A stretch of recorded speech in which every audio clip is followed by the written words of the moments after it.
විසේකාර දරුවන්ගේ හැඩකාර විද්‍යා පන්තිය ප්‍රවීණ විද්‍යාදේශක චමිල වෙත්තසිංහ.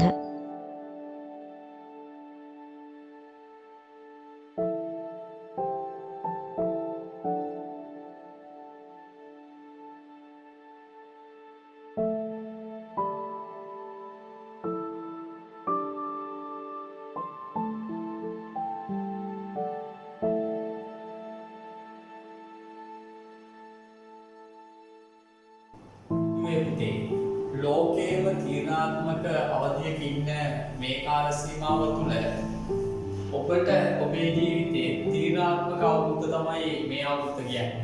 ඔබ 11 වසර පන්තියේ මේ අවුරුද්දේ ඉන්නේ. එතකොට අපි දන්නවා මේ සැරේ ඔබ සාමාන්‍ය පෙළ විභාගයට පෙනී සිටිනවා. එතකොට මේ සාමාන්‍ය පෙළ විභාගය කියන්නේ ජීවිතේ හැරවුම් ලක්ෂ්‍යය. එතකොට ඔයගොල්ලෝ මොකද කරන්න ඕන? මේකෙදි උපරිමයෙන් වැඩ කරන්න ඕන. දැන් වෙලා තියෙන්නේ COVID-19 නිසා අපිට වැඩ කරගන්න විදිහක් නැහැ. පාසලට යන්න විදිහක් නැහැ, පන්තියට යන්න විදිහක් නැහැ. ඒක නිසා අපි දැන් අසරණ වෙලා. එහෙනම් දුවේ පුතේ අපි බලමු අපිට දෙවෙනි පාසල් වාරේ ඉගෙන ගන්න තියෙන මුල්ම පාඩම මොකද්ද? විද්‍යාවයි. එතකොට අපි දන්නවා ඒ පාඩම තමයි එහෙනම් පුතේ වාට පේනවා අපිට තියෙන මුල්ම දෙවෙනි වාරයේ පාඩම තමයි මානව දේහ ක්‍රියාවලිය. මේ මානව දේහ ක්‍රියාවලිය කිව්වම පුතේ අපි දන්නවා මේ පාඩම මොන පාඩමක්ද පුතේ? බයෝ පාඩමක්. එතකොට මේක කීවෙනි පාඩමද? යුනිට් 6 පාඩම තමයි ඔය තියෙන්නේ. එතකොට මේ පාඩම අපිට තනියෙන් ඉගෙන ගන්න පුළුවන්. මම ඔයාලට මේක තනියෙන් ඉගෙන ගන්න ලේසිම ක්‍රමය කියා දෙන්න ඉස්සෙල්ලා ඕගොල්ලෝ මෙන්න මේ ටික ලං කරගන්න. ඔයාගේ පාස් පේපර් පොත, ඔයාගේ අච්චු පොත, ඒ වගේම පුතේ හාෆ් ෂීට් කොළ දෙක තුනක්, ඒ වගේම පැන්සලක් පෑනක් ලං කරගන්න. එතකොට ඕගොල්ලන්ට මම මේක කරන විදිහ අල්ලගන්න පුළුවන් ලේසියෙන්. දුවේ පුතේ ඔයාලා මේ පාඩමේ අනිවාර්යයෙන්ම ඉගෙන ගන්න දේවල් ටිකක් තියෙනවා. මේ පාඩම කෙටියෙන්ම කිව්වොත් එහෙනම් පුතේ පද්ධති ගැන තමයි අපිට ඉගෙන ගන්න තියෙන්නේ. එතකොට අපි දන්නවා පුතේ ඔය පද්ධති නිර්මාණය වෙන්නේ කොහොමද? අපි 10 වසරේ ඉගෙන ගත්තා. බෞද්ධ ජීවියෙක්ගේ පද්ධති නිර්මාණය වෙන්නේ ශෛලයෙන්. එතකොට ශෛල එකතු වෙලා පටක හැදෙනවා, පටක එකතු වෙලා අවයව හැදෙනවා, අවයව එකතු වෙලා පද්ධති හැදෙනවා පුතේ. පුතේ මේ පාඩමේ තියෙන පද්ධති තමයි බාන අච්චු පොත පෙරලා ඔයා ආහාර ජීර්ණ පද්ධතිය තියෙනවා. ඊට පස්සේ පුතේ ශ්වසන පද්ධතිය තියෙනවා.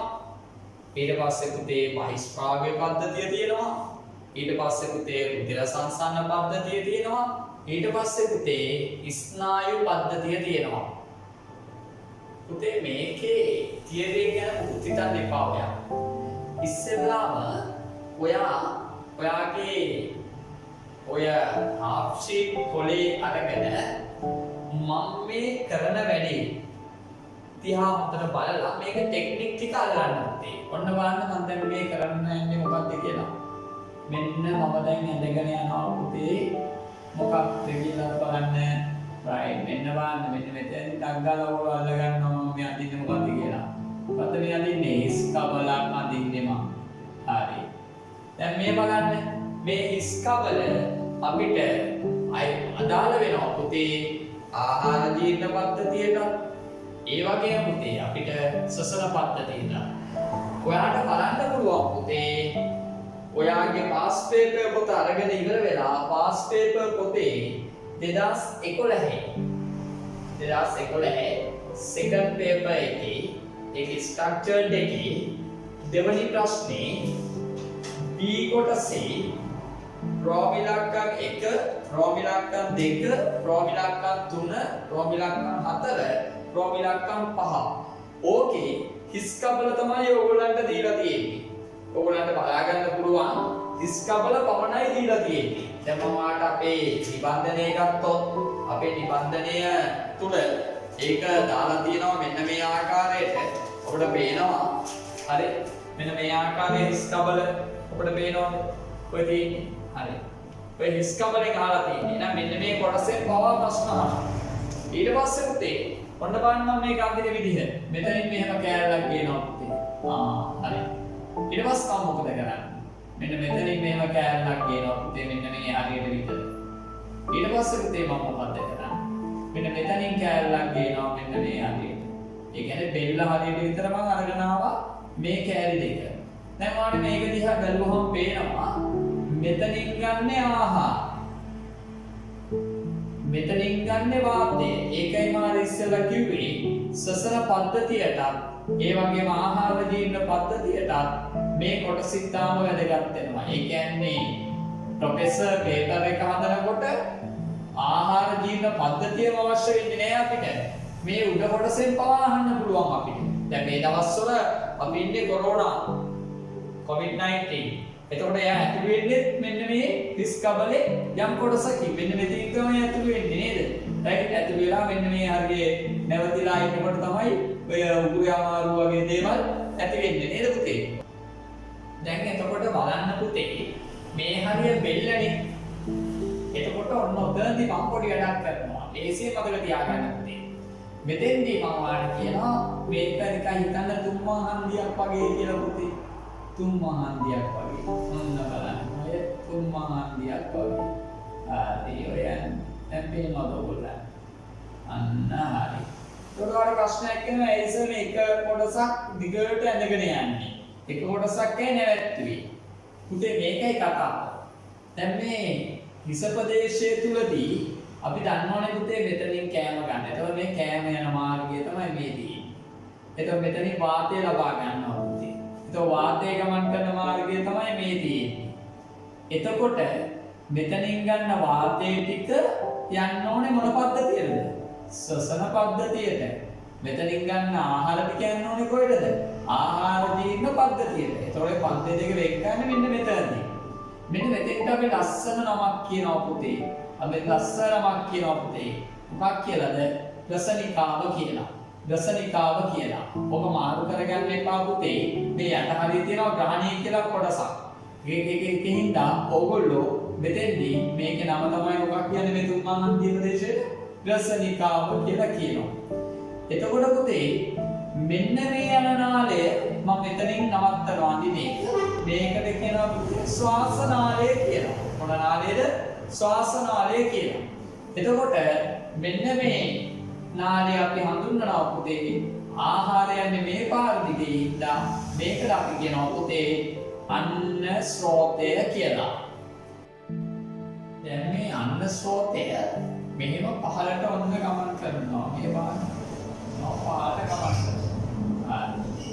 ඊට පස්සේ මම දැන් ඔයාට මෙන්න මේ වෙන පැනකින් මේක ඇඳලා පෙන්නනවා. මෙන්න මේකේ මේ අන්න ස්රෝතය අවසානයේ මෙන්න මේ වගේ මල්ලකින් මේවා. ඊට පස්සේ ඔය මල්ල අපි හැමෝම දන්නවා. තව ටිකකින් අපි නම් කරමුකෝ. දැන් මේක තව පොඩ්ඩක් පල්ලෙහාට ඇදගෙන මෙන්න මෙතන මේක බෙන්ඩ් එකක් තියෙනවා. අන්න හරි. ඔය ටෙක්නික් තමයි මම ඔයගලන්ට අල්ලන්න කියන්නේ. නැත්නම් මොකද අච්චුපත බැලුවා නම් ඕක ඇඳගන්න පුළුවන්. ලේසි. දැන් මේ වගේ ලේසි ක්‍රමයකට ඕක ඇඳගත්තට පස්සේ ඔයා නම් කරලා 10 පාරක් 15 පාරක් විතර නම් කරගෙන යනකොට ඔයාට නිකම්ම මේ තියෙන තැන් මතකයි. නැත්නම් විභාගෙදී ඔයගොල්ලෝ විභාගෙදී කරන වැඩේ තමයි මෙන්න මේ කොටස මොකක්ද කියලා අහුවොත් ඕකට අක්මාව කියලා ගන්නවා. එතකොට මේ පැත්තේ තියෙන තව කොටසක් ඒක මොකද ආමාශය කියලා ගන්නවා. ඒ මොනොත් වැරදි. මොකද ඒ තියෙන තැන මේවා නම් කරලා තියෙන්නේ. දැන් මම ඔයාලට කියන්නේ මේක 10 පාරක් 15 පාරක් ඇඳලා පුරුදු වුණාට පස්සේ නම් කරන්නත් ඔයාලට පුළුවන්.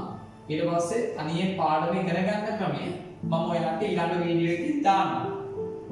දැන් මේක පුරුදු වෙලා තියාගන්න ඕගොල්ලෝ. එතකොට ලේසි. දැන් බලන්න මේ ටික ඇඳ විදිය මතකයි. මෙතෙන්ට එනකම් මතකයිනේ.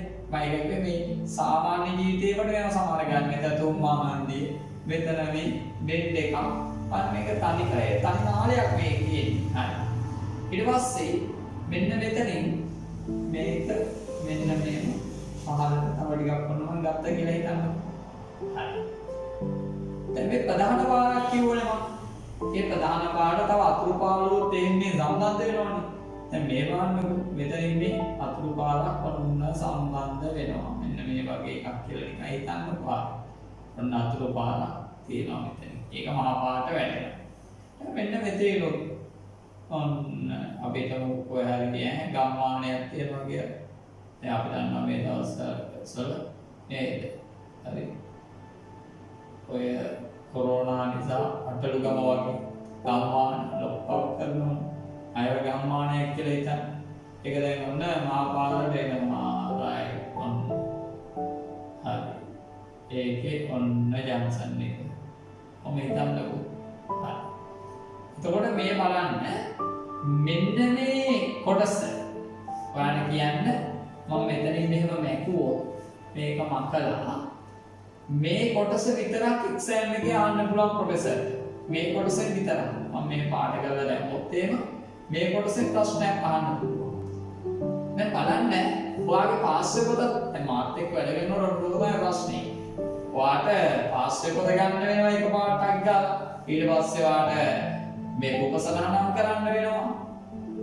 දැන් එහෙනම් ඔයා ගන්න පාස් එක පොත හදන්න. පාස් එක පොතේ ඔයා බලන්න 2009 O level paper එකේ සෙකන්ඩ් එකේ essay ප්‍රශ්නේ 6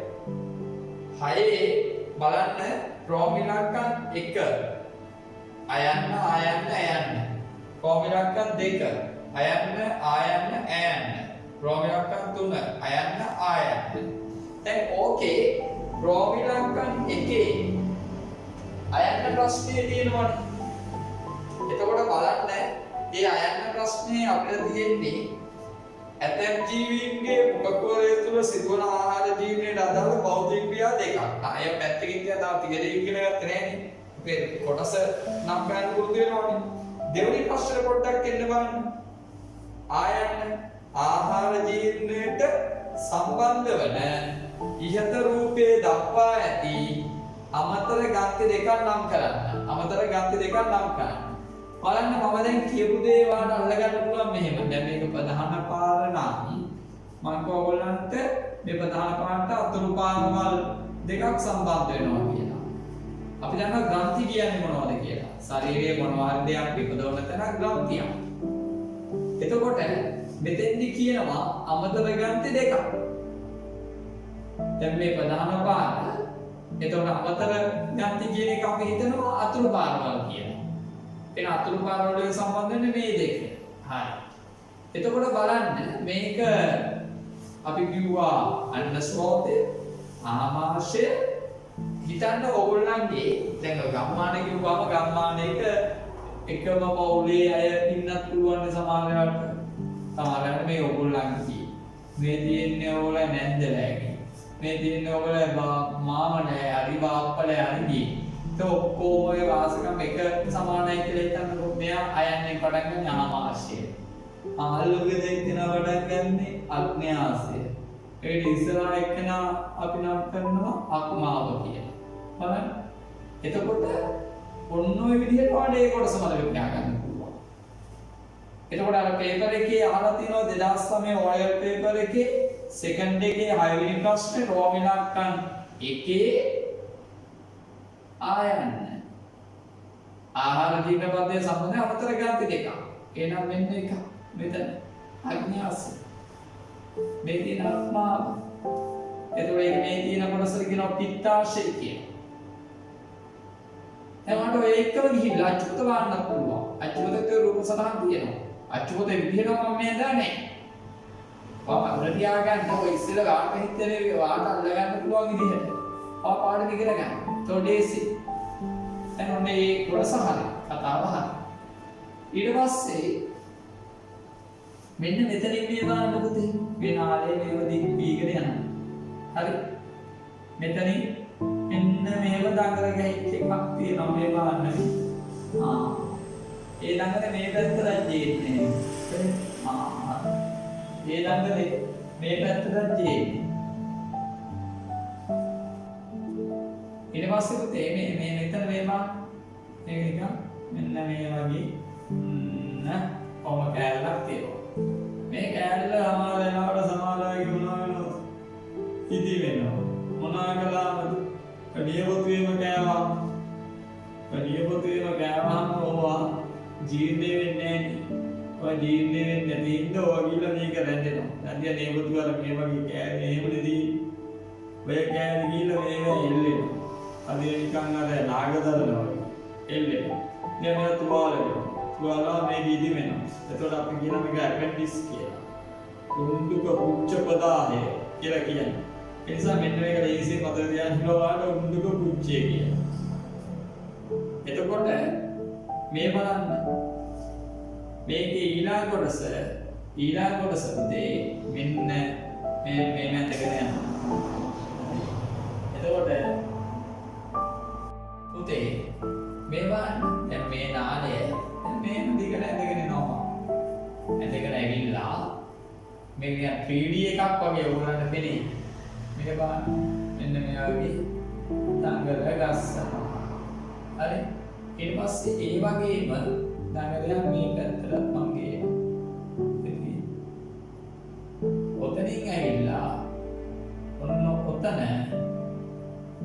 පොඩ්ඩක් පොඩි වෙනසකුත් තියෙනවා. පොඩ්ඩක් බලන්නකෝ මේ එන්න බලන්න දඟලේ මෙතනත් පොඩි වෙනසක් තියෙනවා. ඔයාලට පුළුවන් මෙන්න මෙතෙන්දි පුතේ මෙන්න මේකට ලොකුවට අඳින්න. ඔයාලා ඉතින් දැන් මේ කොටස දන්නවා හැමෝම. මම නම් කරන්න ඕනෙත් නෑ මේ කොටස. මෙතන සමහරවල් දන්නවා මේ ඔයගොල්ලෝ හිතන මේ කොටස් නෙවෙයි මේ විතරදී. මෙන්න මෙතන මේ වගේ පොඩි මේ කොටසක් තියෙනවා. ඔය කොටස තමයි පුතේ අපි අර උණ්ඩුක කුච්චේ කියන්නේ. අර ඔයගොල්ලෝ දන්නවා නියපොතුවේම කෑවහම නියපොතුවේ ගිහලා මේක තමයි රැඳෙන්නේ. ඒතකොට මේක ඉදි වෙනවා. එතකොට මේක ඉදි වුණා අපි කියන උණ්ඩුක කුච්ච පදාය. එහෙම කිව්වට තේරෙන්නේ නැහැ. අපි ඔයගොල්ලෝ කියනවා පුතේ මොකක් කියලාද? ඇපෙන්ඩික්ස් කියලා කියන්නේ. එතකොට මේ බලන්න ඔතෙන්දී මේ කොටසට මෙන්න මේ නාලය මෙහෙම ඇවිල්ලා ඕම ඇවිල්ලා මෙන්න මේක තුල මෙන්න මේක දඟල ගෑහිලා සෑහෙන දඟල ටිකක් යනවා මෙහෙම අන්න හරිනේ දඟල ගෑහි එතනින් දඟල ගෑහි මෙතෙන් දෙනවා මෙන්න මේකට සම්බන්ධ වෙනවා. එතකොට මෙන්න මේ කොටස අපි හඳුන්වන්නේ පුතේ සුත්‍රාන්තය කියලා. ඕගොල්ලන්ට කියන්නේ කුඩාන්තය කියලා කියන්නේ. කුඩා කොට වැඩ කියලා කියන්නේ මෙන්න මේ කොටස. ඒක අවසාන වෙන්නේ මෙන්න මෙතන. ඒ කියන්නේ උණ්ඩුක කුච්චේ අවසානය. එතකොට මෙන්න මේ කොටස දිහානේ. එතකොට මෙතනින් අවසන් වුණා. ඊට තව කොටසක් පටන් ගන්නවා මෙතන. මේ වැඩ වගේ එකක්. එතකොට මේකට කියන්නේ පුතේ අපි මහාන්ත්‍රය නැත්තම් මහා බඩ වැඩ කියලා කියනවා අපි මේකට. ඊට පස්සේ පුතේ ඔයගොල්ලෝ බලන්න ඒක අවසන් වෙන්නේ කොහෙන්ද? මෙන්න මේකේ බුද මාර්ගයේ. එතකොට මෙන්න මේ කොටසද කියන්නේ පුතේ. දැන් ඔයාට පුළුවන් වාගේ හාෆ් ෂීට් කොලේ අරගෙන මේ විදිහට ඕකෙන් ගන්න. ඇඳලා ඔය විදිහටම කොටස් ටික නම් කරගෙන යන්න පුළුවන්. මේ ආර්ථික පද්ධතිය ඔක්කොම කොටස් ඇඳේ නැහැ. මේ පාඩම ගන්නවා නෙවෙයි මම. මේ ඉස්සෙල්ලා පාඩමට එන්ටර් වෙන්න කියන්නේ. එතකොට ඔයගොල්ලන්ට මේ වැඩේ පහසුවෙන් කරගන්නවා. මේක ඇප්ලයි කරන්න ඕගොල්ලෝ සසර පද්ධතියට. මම සසර පද්ධතියේ ඒකාන්තයේ සිස්ටම් මේ කියනවා. ඊට පස්සේ ඒකත් එහෙම 10 පාරකට ඇඳලා පුරුදු වෙන්න.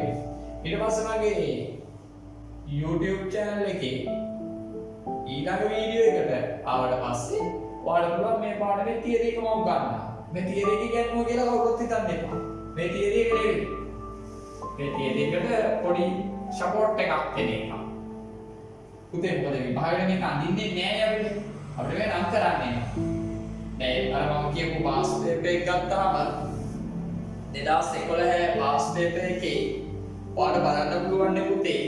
ඒකේ තියෙනවා මෙහෙම ප්‍රශ්නයක් ගන්නකො ඔයගොල්ලෝ පාස් පේපර් පොත අතට. ඕකේ තියෙනවා පුතේ මෙන්න මෙතන කොටස් ටිකක් දාලා. මෙන්න මෙතන A කියලා එකක් දීලා තියෙනවා පුතේ. ඊට පස්සේ මෙතනින් B කියලා එකක් දීලා තියෙනවා. එතකොට මේ ආහාර ගින්න පද්ධතියේ ඔය අපි නම් කරපු කොටස් වලින් අනිවාර්ය ප්‍රශ්නයක් අහනවා.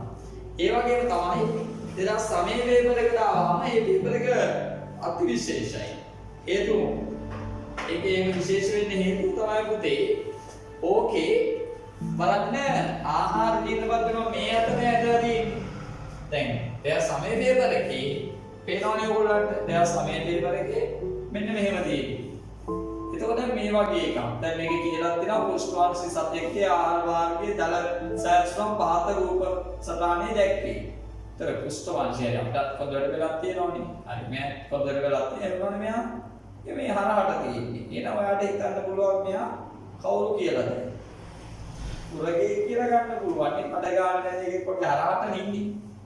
එතකොට මේකට උත්තර ලියන්න මේකට ඔක්කොම කොටස් එක නම් කරලා තියෙනවා. මේකට උත්තර ලියන්න ඔයාලට පුළුවන් පුතේ පොඩි ටෙක්නික් එකක් පුතු වෙන්නේ. එහෙම පේපර් එක නම් මේක. එහෙම අහනවනේ මේ අතට කොහොමද? ඔය හැරෙන්නේ. අරෝගාංග දෙන්න මේ වගේ තමයි මේ. මේක බලන්න පොඩ්ඩක් එක. කාන්ට එනවා. ඒකට ඔයගොල්ලෝ නම් කරලා ලේසි. බලන්න මේකෙත් මේ දාලා තියෙන මුඛය. තියෙනවා. සසර පද්ධතිය වල ඒ කොටස් අනුස්කෝලේදී අම්මා ඒක ලේසි. අක්මාව අග්නයාසය ඒ කොටස් නම් කරලා දිනවා. ඊට පස්සේ පුතේ මොන බලන්න ප්‍රශ්න අපි තේරුම් ගන්න ක්‍රමය. ඒ නිසා පුතේ මේ පාඩම ඉගෙනනවා කියලා කවුරුත් හිතන්න එපා. ඔය මම ලේසි ක්‍රමයක් කියනවා මේ වීඩියෝ එකේ පොඩි මේකක් විතරයි තියෙන්නේ. තව චූටි කෑල්ලක් තියෙනවා. හරි? තව චූටි කෑල්ලක් දෙනවා පුතේ. මෙන්න මෙහෙම. මෙන්න මෙතන මම අඳිනවා පුතේ නිකන් හිතන්න. ඔයගොල්ලෝ ලේසියෙන් හදාගන්න. මේ වගේ අන්න එනවට වෙනවා. සර් මේක අමතර ගන්තියක්ද කියලා නේද? ඔව් ඒක අමතර ගන්න. ආයේ වගේම මෙන්න මෙතෙන් තියෙනවා මෙන්න මෙතෙන් තියෙනවා. මේවට අපි කියන්නේ පුතේ දැන් අපි දන්නවනේ. ආහාර ගිලීම සහ දිරවීමේ පාසුව පන්තිවල ඉගෙන ගත්තනේ. පාසුව සඳහා අපිට කෙල අවශ්‍යයි. කෙල නිපදවන්නේ කේට ගන්ති කෙල වලට අපි සංස්කෘත භාෂාවෙන් කේතේ. ඒක කේට ගන්ති. ඒක කේට ගන්ති තියෙනවා. ඒක කේට ගන්ති තමතර ගන්ති. ඒක නමින්ම කියනවා. හරි ඕක නම් කළා කියනවා කේට ගන්ති කියලා. ඔක අපි හඳුන්වනවා ඕගොල්ලන්ට නෑ. අදෝචීව ගන්තිය, ඔකෝදාන ගන්තිය, පැරටොයිඩ් ගන්තිය කියලා. එතන නම් කිරීමක් කරනවා. ඒක උසස් පෙළ පන්තිවලදී ඔයගොල්ලන්ට ඉගෙන ගන්න පුළුවන්. ඊට පස්සේ පුතේ තව චූටි කෑල්ලක් තියෙනවා. චූටි කෑලි දැන් ගොඩක් ඇවිල්ලා තියෙනවා ඔයගොල්ලන්ට. දැන් මෙන්න මෙතන තුම්මා හත්තිය තියෙනවා. තුම්මා හත්තිය මෙන්න මේ වගේ පොඩි පියනක් තියෙනවා පුතේ. නේද? පොඩි පියනක් තියෙනවා.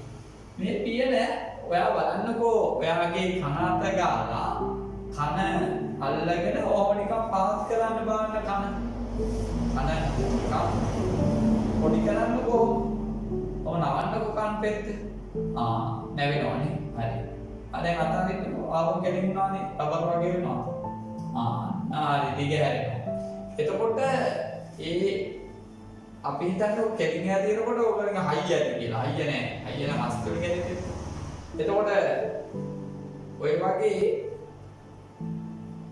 කොටස් අපි හඳුන්වන්නේ කාටිලේජ් ද්‍රව්‍ය කියලා. අපේ දෙහේ කාටිලේජ් වලින් ඇති ඒවාක් තියෙනවා. මෙන්න මෙතන මෙන්න මේ පියන හැදිලා තියෙන කාටිලේජ් ද්‍රව්‍යයකින් මෙන්න මේ පියන අපි හඳුන්වනවා අපිජීවිකාව කියලා. අපිජීවිකාව. ඒක තියෙන්නේ මොකටද කියලා මම කියන්නම් දැන්. ඒ වුණාට පාඩමේදී ලස්සනම එක කියලා දෙන්නම්. මෙතනින් ගන්න ආහාරය ඔන්න යනවා පුතේ මේ. ඔන්න හරි.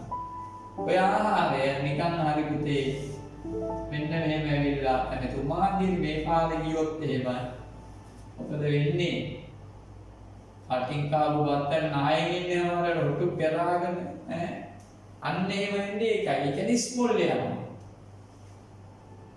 ඒක ස්මෝල් යෑම සිද්ධ වෙනවා කියන්නේ මේ මාර්ගයේ ගියොත්. ඒ ඉන්නේ මෙන්න මෙතන මේ දවස් ඔය පොලිස් වලට දාලා තියෙනවනේ තේන්නේ මාර්ගවාදේ ආයතන යන ඒවා වලදී එතනවල මම හිතුවත්තේ නේ දීන්නේ ප්‍රයත්න මේ පා වටරව බාර මෙන්න මේ බයිපාස් එක වගේ මේක දිගටම ආහාර එතකොට ආහාර යන වෙලාවේ මේක පොඩ්ඩක් වෙයිලා තියෙනවා ඒතර වාතය ටික ඇවිල්ලා මේක මෙතෙන්ට ඇවිල්ලා මෙතනින් මේක දිගේ යනවා අනේ ඒක වෙන් කර ගැනීම නම් හැකියාවක් තියෙනවනේ ඒක තමයි මේ මිනිස් මිනිසාගේ ජීවිතේ නිර්මාණය විස්මිතම දේ වෙන්නේ.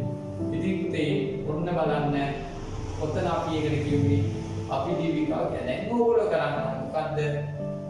හාෆ්ෂිප් කොලෝ ගන්නනේ. ඇඳලා අච්චු බද ළඟට ගන්න. අරගෙන මේ ටික නාක් කරගෙන යන්න. ඊට පස්සේ ඒ හාෆ්ෂිප් කොලේ අයින් කරන්න. නැත්නම් පල්ල පොත් කොලේ කොට කමක් නැහැ පුතේ. ඒක අයින් කරන්න. අයින් කරලා අපිට කරන්න ඕනේ ඔයා තව කොලයක් ගන්න. තව කොලයක් අරගෙන ඉවර වෙලා ඒ කොලේ තාපව උකන්නේ. බලාගෙන ඉන්න කමන්නේ. කමාරලා ඉන්නේ බෑ බලාගෙන ඉන්න. අද ආපහු නම් කරන්න. ඊට පස්සේ පොඩ්ඩක් එන වෙලොඩ්ඩක් කරකිලා ආපහු තව කොලේ කන්නේ. හොඳා පාරක් බලවස් පාරාද අපි දුක වල දවසේ කියලා අද තුන් පාරක් ඉඳලා. ඊට පස්සේ හෙට එක පාරක් ඉඳලා. ඊළඟ දවසේ එක පාරක් තතුන් නැති වෙන්න එපා. ඊළඟ දවසෙත් එක පාරක් දෙපාරක් කදින්න. ඇඳලා කොහොම හරි පුරුදු වෙලා ඉන්න මේක කෙලින්ම නම් කරන්න. ඇඳලා නම් කරන්න. එතකොට ඔයගොල්ලන්ට මම පාඩම කියා දෙනකොට ඇත්තටම මට පාඩම කියා දෙන්න දෙයක් නැති වෙයි. ඇයි? මම කියා දෙන්න ඔයගොල්ලෝ මතක් වෙනවා වෙන ඉතින් ආරයන්නේ. පාඩම නෙවෙයි. කෑම කනකොටත් ඔයගොල්ලන්ට දැනෙන්න ගන්න පුළුවන් ඊට පස්සේ. කොහොමද? ඒකට දාගත්තා පස්සේ වෙන සිද්ධිය මම කියනෝනේ. ඔයගොල්ලෝ උරුම් දෙක රඳනක පුරාචාරක ජාලක වලින් කඩලා හිරලා අඹරලා ඊට පස්සේ යක්කේ මේ යක්කලත් මේ යක්කේ යවලා පොඩ්ඩ කෑමෙන් අන විදිහ. දැන් කෑමත් දැක්කාම හුස්ම ගන්නවද කියනවා කතාව ආදි සාමාන්‍ය. ඒ නිසා මතක තියාගන්න හරියට ඕල් මේ ඉගෙන ගත්තොත් හැමදාම කෑම කනකොට ඔයා දන්නවනේ කෑම දෙක කෑවා රසන්නතුමා හන්දියට ගියා. ඊට පස්සේ ඔක ආමාශයට ගියා. දැන් මෙන්න වෙනවා මෙන්න වෙනවා. ඔතෙන්දී තව චූටි එකක් නිකන් බලන්න ඕගොල්ලෝ මම පොඩි කතාවක් කියනවා මේක වෙන සම්බන්ධ කරගෙන තියෙනවා. මේ දෙක අයින් කරලා ගලවලා පැත්තකින් දාලා මේ දෙක ගලවලා පැත්තකින් දාන්න නෙවෙයි මේ දෙක ගලවලා පැත්තකින් දාලා මේක මෙහෙම දිගහැරලා එක කරවලා කාටරි අතට දීලා ඇදගෙන යන්න. මෙතෙන් ඇත්තොත් තනි නාලයක් මේ. තනි නාලයක් මේ. ඒ තනි නාලය තමයි අමතර ගන්ති සම්බන්ධ වෙලා තියෙන්නේ. ඒක නිසා පුතේ ඔයා දැන් කරන්න ඕන වැඩේ තමයි මම ඊළඟ දවසේ ඕගොල්ලන්ට තව සතියක් ඔගේ කාලෙකින් අපි ඊළඟ වීඩියෝ එක දානවා. ඒකෙදී අපිට තියෙන්නේ ආහාර ටිකක් දුවන දුරක් කියලා තමයි යන්නේ. එතකොට ඒකේ තියරි එක ඉගෙන ගන්නවා. එතකොට මේ තියෙන්නේ සයික් සපෝට් එක. එතකොට එතනින් එහාට වාටේ තියරි එක ඉගෙන ගන්න පුළුවන්. තියරි එක ඉගෙනගෙන ඊට පාස් පේපර් ටික මම වත් එක්ක කරනවා. කරනකොට බලන්න පාඩ ඒ පාඩම උපරිමයෙන්ම පුළුවන්. එතකොට ඔයා ඉස්කෝලේ යනකොට අනිවාර්යයෙන්ම මොකද කරන්නේ? ඒ පාඩම උන්ටම ඉගෙන ගන්න තමයි යන්නේ. ඒ වගේම පුතේ ඕගොල්ලෝ දන්නවා අපි විරෝධානය කාලය තුලදීම තමයි 2019 වල කරපු අයලා කළ ප්‍රතිපදත් ආවේ නේද? හරි. ඒකට සෑහෙන්න දරුවෝ බල තියලා වැඩ කළාට ඒ ළමයි ප්‍රතිඵල අහන්න කවුරුත් එහෙම වැඩි එළියේ නැහැ. ඒගොල්ලෝ නිකන් ෂේප් එකේ මේක නැතිලා ගියා වගේ. ඒ වුණාට පුතේ මතක තියාගන්න දැන් ඒ ළමයි 10,000 ගණක් ඉන්නෝනේ සයන්ස් ප්‍රතිශතය ගත්තොත් එහෙම 66%කට ආසන්න ප්‍රතිශතයක් පාස් වෙලා තියෙනවා. ඒ නිසා පුතේ ඔයාලට මම කියන්නේ මොන බාධකාවක් කමක් නැහැ. ඒක ඔයාලට ආශිර්වාදයක් කරගෙන ඒකෙන් උපරිම දෙයක් කරන්න බලන්න. ඒකට ඔයාගේ ජීවිතේට සැහැණ වටනවා. එහෙනම් අපි අද මේ කොටස අවසන් කරමු. මේක ඔයාගේ අතේ තියෙන වැඩක් පුතේ. මේක මම මගේ මේක YouTube එකේට වීඩියෝ එකක් දැම්මා කියන එක නෙමෙයි. පාට දෙකට කල්පනා කරලා බලන්න. කල්පනා කරලා මේක මෙයා මේක ඇන්නේ. අයියෝ මේක අපි දන්නවා. මේක පුරුදු වෙන්න ඕනේ. මේක නම් කරලා ගියාට පස්සේ පාඩම අපි එහෙම කෑලි වශයෙන් තමයි කොටස් වශයෙන් දාලා පාඩම කරනවා පුතේ. හරි. ඔක්කොටම මේක සුව බර දිනයක් ඒවා.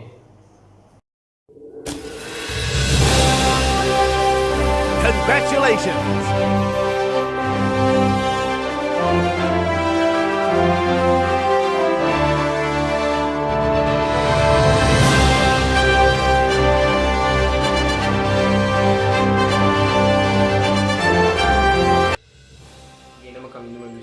ගෙනම ලබන භූමිරී ජාතික පාසලේ 2019 වර්ෂයේ අපුසු සාමාන්‍ය පෙළ විභාගයට මුහුණ දීලා ඒ සාමාර්ථ 9ක් ලබා ගන්න මට හැකි වුණා. මේ සාමාර්ථය ලබා ගන්න මගේ පාසල වගේම නැණිකරා උසස් අධ්‍යාපන ආයතනයේ මට ලොකු පිටුවහලක් වුණා. ඒ වගේම කියන්න ඕනේ සාමාන්‍ය පෙළ සඳහා විද්‍යා විෂයදැරීම චමිලවිත් සිංහතුමා යටතේ ඒදී ඔහුගේ විෂය ඉගැන්වීමේ කෙටි ක්‍රම සහ ක්‍රමවත් වැඩපිළිවෙල නිසා විද්‍යා වැනි අසීරු විෂයකටත් මට සාර්ථක ප්‍රතිඵල ලබා ගන්න හැකි වුණා. ඉතින් මම මගේ සහෝදර නංගිලා මල්ලිලාට කියන්න කැමතියි එන්න ඇවිත් නැණිකරා උසස් අධ්‍යාපන ආයතනයත් එක්ක එකතු වෙන්න. ඔයගොල්ලෝ සාමාන්‍ය පෙළ කඩේම ජය ගන්න වගේම අනාගත බලාපොරොත්තු සපුර ගන්න එකතු වෙන්න කියලා. අවසාන වශයෙන් කියන්න ඕනේ මට මේ සාර්ථක ප්‍රතිඵලය අත් කරගන්න දීරිය දුන්නු චමිලසෝ ඇතුළු සියලුම ගුරුවරුන්ට මගේ ස්තුතිය පුද කරනවා.